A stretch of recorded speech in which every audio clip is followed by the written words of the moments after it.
자, 우리 마가복음 말씀 우리 7과 모든 사람이 놀라다라는 제목의 말씀 우리 함께 살펴보면서 우리가 이제 특별히 이제 마가복음을 이제 공부하고 나면 이제 여름에는 우리가 좀 더 기도하는 시간들을 많이 가질 것입니다. 제가 이제 교우들의 이야기를 많이 듣는데 이제 커피 브레이크 좀 어렵다 하시는 분도 계시고, 또 자기는 그냥 편안하게 와서 말씀 듣고 기도하고 싶다, 찬양하고 싶다 하는 분도 계신데 다 맞추기가 힘든데 대다수는 아직 지금 커피 브레이크를 많이 하고 계시고, 이제 지금 여름 되면 한 6월 중순 이후부터는 8월 달까지 9월 달까지 한 3개월 정도는 기도회로 하려고 합니다. 찬양 기도. 그래서 우리가 다 이렇게 좋은 그림들을 다 맞출 수가 없고, 또 그나마 우리가 이제 마가복음을 통해서 우리가 말씀을 좀 더 깊이 공부하는 일에 아주 유익한 점이 많기 때문에 좋은 점만 보시고 일단 따라오시고, 또 이제 뭐 예배나 기도를 더 원하시는 분들은 또 6월 중순부터 또 그런 한 3개월 그런 시간 가지니까 그때 이제 그렇게 말하셨던 분들이 오는 거 한번 보겠습니다, 제가. 그래서 그런 시간들도 가질 테니까 여러 가지 다양하게 우리가 영적인 일에 훈련된다 그렇게 생각하시고, 주변 분들에게 좀 두려워하는 분들에게 좀 한번 와서 보라고 권하기도 하고 그러면 좋겠습니다. 자, 우리 이제 마가복음 넘겨보시면 우리 6가지 샌드위치 구조 중에 예수님께서 3번의 배를 타고 갈릴리 여행, 갈릴리 지방에 갈릴리 호숫가를 지나다니시는 그런 장면 중에 오늘 그 첫 번째 이제 갈릴리를 건너서 이방 땅 어디죠? 거라사 땅으로 가는 그런 장면들을 보게 됩니다. 우리가 마가복음에서 가장 마가가 중심되게 말하고 싶은 건 뭐냐면 예수님은 과연 누구이신가? 라고 하는 이 질문에 대한 대답을 해주고 있죠. 예수님께서 지난주에 천국 비유를 통해서 하나님의 나라가 마치 씨가 자라는 것처럼, 마치 우리 조이팜에 그 씨들이 자라는 것처럼 하나님의 나라는 우리가 눈에 보이지 않지만 여전히 자라서 하나님의 놀라운 영향력과 열매를 맺어갈 것이다 라고 말씀하시고, 오늘 특별히 예수님의 2가지 놀라운 기적, 예수님이 제자들과 함께 배를 타고 가시는 동안 풍랑을 자연을 다스리시는 예수님도 만나고, 두 번째 귀신도 내어 쫓는 그런 예수님의 모습. 과연 예수님은 누구이신가? 예수님이 왜 복음이며 예수님이 왜 메시아인가? 라고 하는 것을 살펴보려 합니다. 자, 넘겨보시면 우리 지난주에 살펴보았던 거 넘겨보시면 예수님은 이제 4장부터 8장까지 갈릴리 주변을 다니는 3번의 배를 타십니다. 3번의 배를 타시는 장면이 등장하는데, 넘겨보시면 이것을 그 학자들은 쉽 섹션이라고 말하는데, 그 첫 번째 바다를 잔잔케 하시는 첫 번째 4장의 장면, 두 번째는 바다를 걸으시는 장면, 세 번째는 바다에서 대화를 나누시는 그런 3번의 배를 타고 다니시면서 놀라운 이적들을 행하시는 장면이 등장합니다. 마가복음에는 총 6번의 예수님이 배 타셨다는 이야기가 등장하는 중에 좀 의미 있게 다뤄야 될 배 타는 장면이 바로 오늘 본문의 장면과 6장과 8장에 등장하는 예수님의 특별한 장면입니다. 자, 그럼 첫 번째 갈릴리 여행을 통해서 보여준 예수님의 모습은 어떠인가? 이 바로 이제 예수님께서 풍랑을 잔잔케 하시고 귀신을 내어 쫓으는 이 장면을 통해서 우리가 마가를 통해서 예수님이 어떤 분인지를 보여주는 첫 번째 대목은 바로 자연 만물을 다스리시고 통치하시는 분이시다. 그래서 마가복음 4장 41절 우리 같이 한번 읽어볼까요? 그들이 심히 두려워하여 서로 말하되 그가 누구이기에 바람과 바다가 순종하는가 하였도다. 계속적으로 묻는 질문이죠. 오늘 본문에 가장 묻는 질문, Who are you? 당신이 누구입니까? 군대 귀신 들린 그런 자도 당신이 누구인지 알아보고 예수의 이름을 선언하고, 당신이 나와 무슨 상관입니까? 라고 물으면서 예수님의 존재를 묻죠. 첫째는 자연 만물을 다스리시는 분이시다. 두 번째는 보이지 않는 귀신의 권세를 다스리는 분이시다. 오늘 마가복음 5장 20절에 보면 그가 가서 예수께서 자기에게 어떤 큰 일을 행하셨는지를 데가볼리에 전파하니 모든 사람이 놀랍게 여기더라. 예수님의 놀라운 권세, 귀신을 내어 쫓고 그가 전했던 그 놀라운 권세 있는 복음을 듣고 많은 사람들이 전했고, 그 많은 예수님의 행하신 일을 보고 사람들이 놀라는 그런 일들이 일어나게 되죠. 두 번째로 예수님은 이제 다음 주 본문인데, 다음 주에 어떤 사건이 등장하죠? 해당장 야이로의 딸을 고치러 가다가 혈루병 걸린 여인을 고치는 사건, 이제 가버나움에서 그 일들이 일어나게 되죠. 그 질병과 죽음을 다스리는 분으로 등장합니다. 바로 이 세 가지의 사건, 첫째는 자연을 다스리시고, 두 번째는 귀신을 내어 쫓으시고, 세 번째는 질병과 죽음을 다스리는 이 권세를 통해서 하나님의 나라가 여기에 임했음을, 그리고 하나님의 나라를 가져오는, 통치를 가져온 메시아가 여기 임했음을 예수님께서 보여주는, 나타내는 그런 장면의 사건이라고 할 수 있습니다. 자, 넘겨보시면 예수님이 다스린 네 개의 D가 있는데 danger, demon, disease, death, 이 네 가지의 이 포디를 예수님께서 다스렸죠. 오늘의 풍랑은 광풍, 두려움, 위험함을 다스렸고, 바로 귀신들을 다스렸고, 질병을 다스리셨고, 죽음을 다스리셨던 예수님의 하셨던 사역은 이 네 가지 포디를 다스린 사건이다라고 해도 과언이 아닌 것이죠. 자, 넘겨보시면, 자, 그러면 오늘 본문에 가장 많은 질문은 이들의 반응은 무엇입니까? 라는 질문이죠. 어떤 반응이 있었어요? 첫째는 제자들에게 그들이 두려워 떨고 예수님께 원망하고 막 소리치니까 어찌하여 믿음이 없느냐 제자들에게 말씀하셨고, 군대 귀신 들린 사람은 예수님을 알아보고 지극히 높으신 하나님의 예수여라고 외치며 그 앞에 덜썩 무릎 꿇고 있었고, 5장의 마지막에 보면 혈루병 여인에게 내 믿음이 너를 구원하였다, 해당장 야이로의 딸에게는 두려워 말고 믿기만 하라 라고 말씀하셨죠. 자, 이제 세 번째, 바다를 잠잠케 하신 예수님, 오늘 장면입니다. 여러분 이제 흩어져서 모이실 텐데, 그날 저물 때 바로 이제 전날에 그 낮에 예수님께서 갈릴리 바닷가에서 배를 조금 띄우시고, 예수님께서 네 가지 씨 비유에 대해서, 씨 맺는 열매의 비유에 대해서 말씀하시고, 어쩌면 그 배를 탄 채로 안녕 하고 이제 건너편 쪽으로 갑니다. 여기서 이제 상징적으로 저편 건너가사라는 이 용어가 선교적인 용어입니다. 저편으로 건너가사.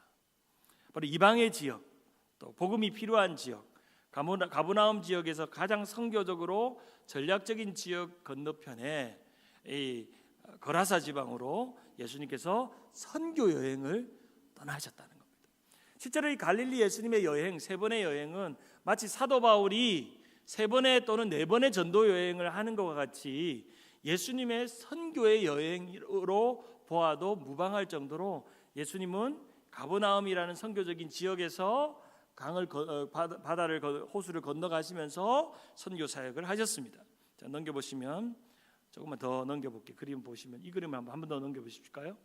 그림 보시면 이제 가버나움 지역과 거라사 지역이 어떻게 되는지 이제 그림으로 호수로 보이죠. 이제 성지 순례를 가보면 이제 갈릴리 호수에서 이제 배를 타기도 하고, 또 이렇게 타고 그 배를 지나가는 그런 이제 건너편 거라사 지방, 데가볼리 지방으로 갑니다. 자, 그 배를 타고 가다가 큰 광풍이 일죠. 그 광풍이 있는데, 이 큰 광풍이라는 단어, 헬라어 메갈레라는 단어에서 메가톤이라는 단어가 나왔어요. 메가톤급 뭐 태풍 뭐 이럴 할 때 그 헬라어가 메가톤이라는 단어가 이 메갈레라는 단어에서 나와서 어마어마하게 큰 태풍이 불었죠. 실제로 이제 렘브란트라는 화가가 갈릴리 호수의 폭풍이라는 그림을 남겼듯이 이 폭풍이 어마어마하게 불어 닥칩니다. 근데 하나님께서, 예수님께서는 이 폭풍이 불 줄 알았을까요? 몰랐을까요? 그렇죠. 예수님 주무셨죠. 어쩌면 많은 학자들은 예수님은 제자들의 무엇을 시험하기 위해서 이런 장면들을 만드셨을까요? 그렇죠. 믿음을 시험하시는 거죠. 예수님의 모든 행동은 의도된 행동이 참 많습니다. 그렇죠? 예수님께서 이와 유사한 장면이 하나가 있죠. 배를 제자들 보고 배를 먼저 뛰어가라고 그러더니 그 밤에 예수님께서 물 위로 걸어가시죠. 누구를 부르시죠? 베드로를 부르시죠. 왜 베드로를 불렀죠? 뭘 시험하셨죠? 믿음을 시험하셨죠. 끊임없이 제자는 예수님의 믿음의 시험을 받는 자들이에요. 제자는 누구인가? 첫 번째는 주를 위해 따라가고 주를 위해 쫓아가는 자들이고, 두 번째는 끊임없는 제자됨은 우리의 믿음이 시험당하는 것을 경험하는 사람이 제자입니다. 여러분이 신앙생활하면서 예수님과 하나님을 통해서 여러분의 믿음이 끊임없이 테스트를 당하고 있다면, 어떤 마음일까요? 아하, 나는 예수님의 제자로 준비되고 있구나, 훈련되고 있구나 라는 것을 느낀다는 것이죠. 이 풍랑에서 제자는 어떻게 반응할까 하는 것이 예수님의 관심이었죠.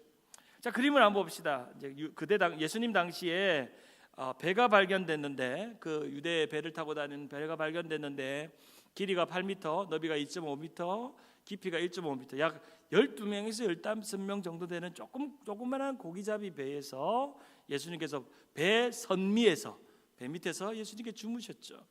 그 조그만한 배에서 예수님께서 그냥 편히 주무셨다는 것은 어쩌면 제자들로서는 너무나도 이해가 안 되는 장면이죠. 모두가 호들갑 떨고 차에서 배에서 쿵쾅쿵쾅 소리가 나고 그 조그마한 배가 15명 내지 이렇게 12명 정도 타는 그 배, 예수님께서 주무시고 계셨죠. 마가복음 4장 38절 한번 읽어볼까요? 예수께서는 시작. 예수께서는 건물에서 베개를 베고 주무시더니 제자들이 깨우며 이르되 선생님이여 우리가 죽게 되는 것을 돌보지 아니하시나이까. 제자들이 예수님을 깨우는 장면입니다. 두 가지 의문이 있어요. 첫째는 예수님과 함께 타고 가는데 왜 풍랑이 일어났을까?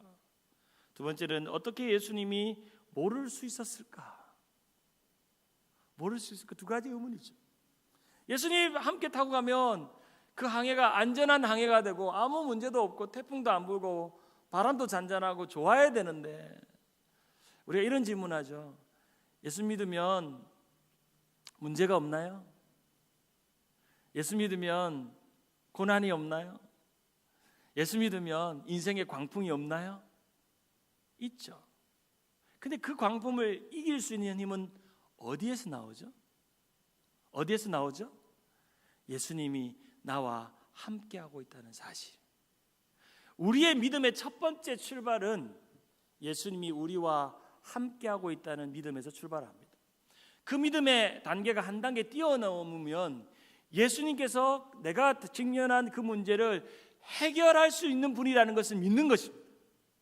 우리가 온전한 믿음은 첫째는 하나님이 예수님이 우리와 함께하다는 것을 믿고, 두 번째 예수님이 나의 문제 가운데 간섭하시고 관심 가지시고 일하셔서 그 문제를 예수님께서 친히 해결해 주신다는 그 믿음.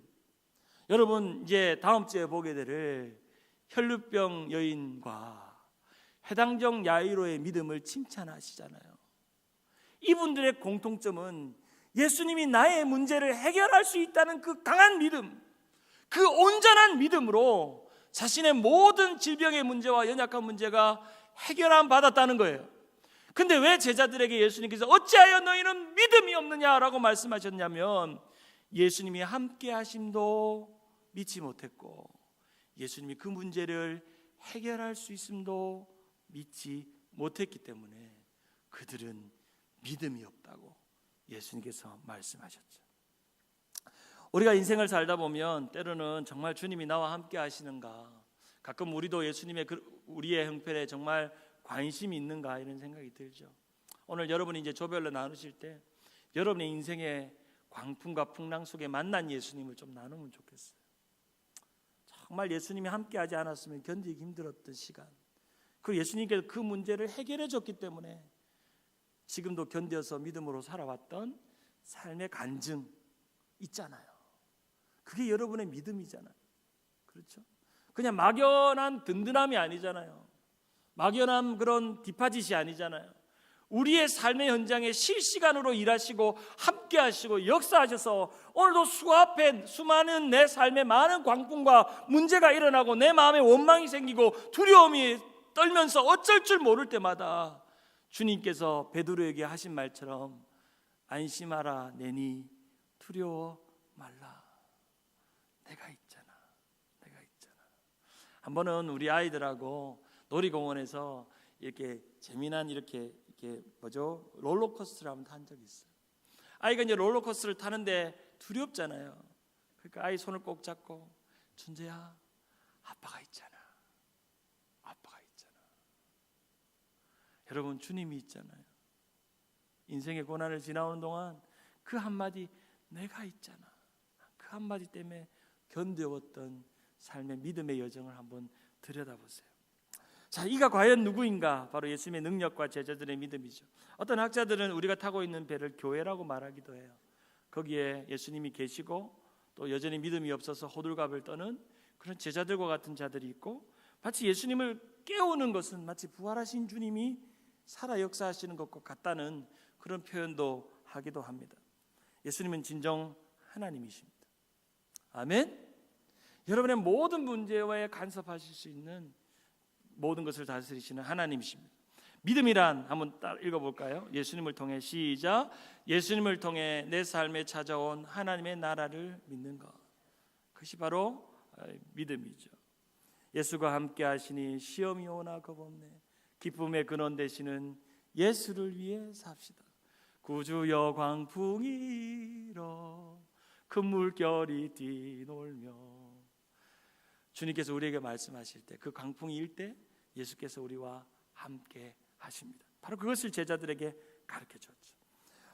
이제 네 번째, 귀신 들린 자를 고치십니다. 거라사 지방이라는 갈릴리 동편, 이제 보셨다시피 갈릴리 동편이죠. 데가볼리라는 말 자체가 데카 10개라는 단어와 폴리스라는 단어인 이 도시라는 단어, 이 도시라는 단어가 합쳐진 10개의 도시가 데가볼리예요.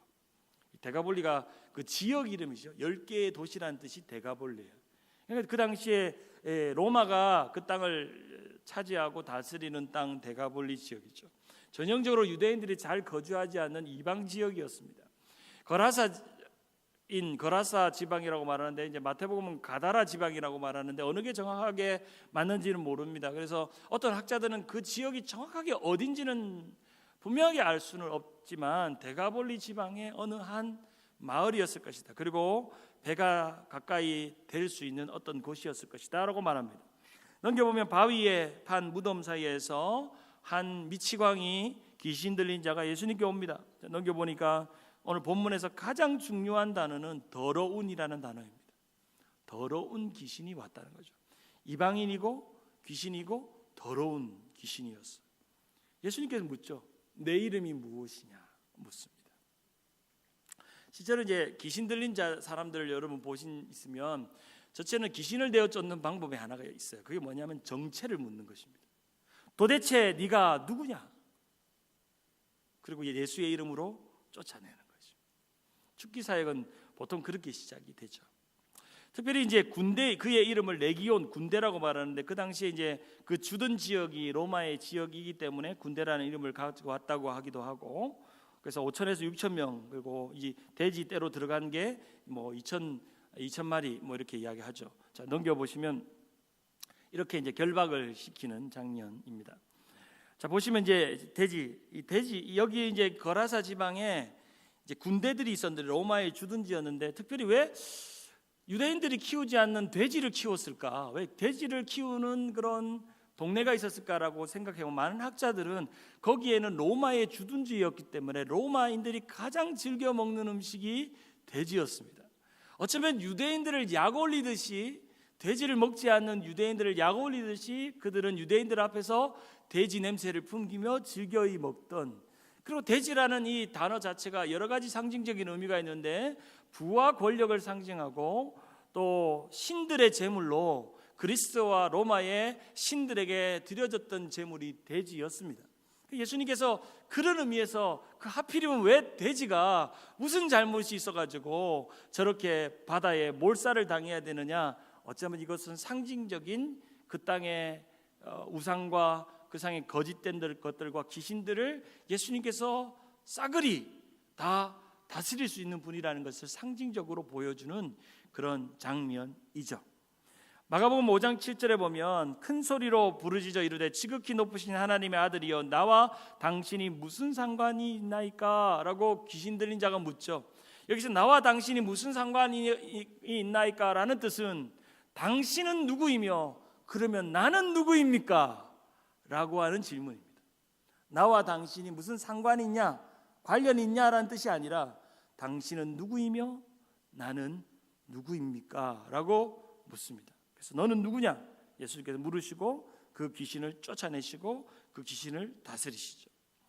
바로 이런 귀신의 사역과 고치는 사역은 예수님이 하나님의 나라의 현재적인 성격, 하나님의 나라가 지금 이루어지고 있고 그 일들이 지금 워킹하고 있다는 것을 보여주는 그런 하나님의 나라의 일이고, 하나님의 나라가 임하면 세상에 거짓된 것, 악한 것들, 악한 영에 사로잡힌 자들이 자유함을 얻고 노임을 얻고 하나님의 그런 자유함 속에서 살아갈 수 있는 것이 하나님의 나라입니다. 자, 마지막 심판이 이르기 전에는 사단의 나라의 세력이 완전히 이 땅에 제거되지 않는다. 복음을 통해 전개되는 하나님의 영적인 전쟁을 성실하게 수행하도록 촉구하고, 여전히 끊임없이 복음이 증거되는 곳에, 제자로 살아가는 곳에는 영적인 공격들이 여전히 남겨 있다라는 것을 우리에게 보여주는 것입니다. 그래서 첫 번째, 예수님께서 풍랑을 다스리는 사건은 예수님은 하나님이시라는 것을 증명하고, 두 번째는 예수님은 구원자라는 것을 보여주는 대표적인 두 가지의 사건이라고 말할 수 있습니다. 자, 오늘 이 내용을 가지고 특별히 여러분들이 인생의 광풍을 만날 때, 그리고 여러분이 그런 영적인 어두움 속에서 예수 그리스도의 고침과 자유함 속에서 그 기쁨과 은혜를 누리는 그런 감격으로 오늘 말씀을 나누시고 그 은혜와 함께 있기를 바랍니다. 제가 오늘 말씀을 통해서 가장 큰 도전은 뭐냐면 제자의 믿음을 시험하셨다는 겁니다. 끊임없이 우리의 믿음을 테스트하고 계신다는 겁니다. 내가 오늘도 제자로 살아간다는 것을 느끼는 것은 예수님이 나의 믿음을 테스트하고 있구나라고 느낀다면 여러분은 제자로 훈련되고 있다는 사실이에요. 그런데 여러분이 살아가는 삶의 자리에서 믿음의 테스트가 없다면 정말 여러분이 제자인가 한번 돌아보시는 시간이 되기를 바랍니다. 우리 다 같이 일어나셔서 우리 함께 찬양하고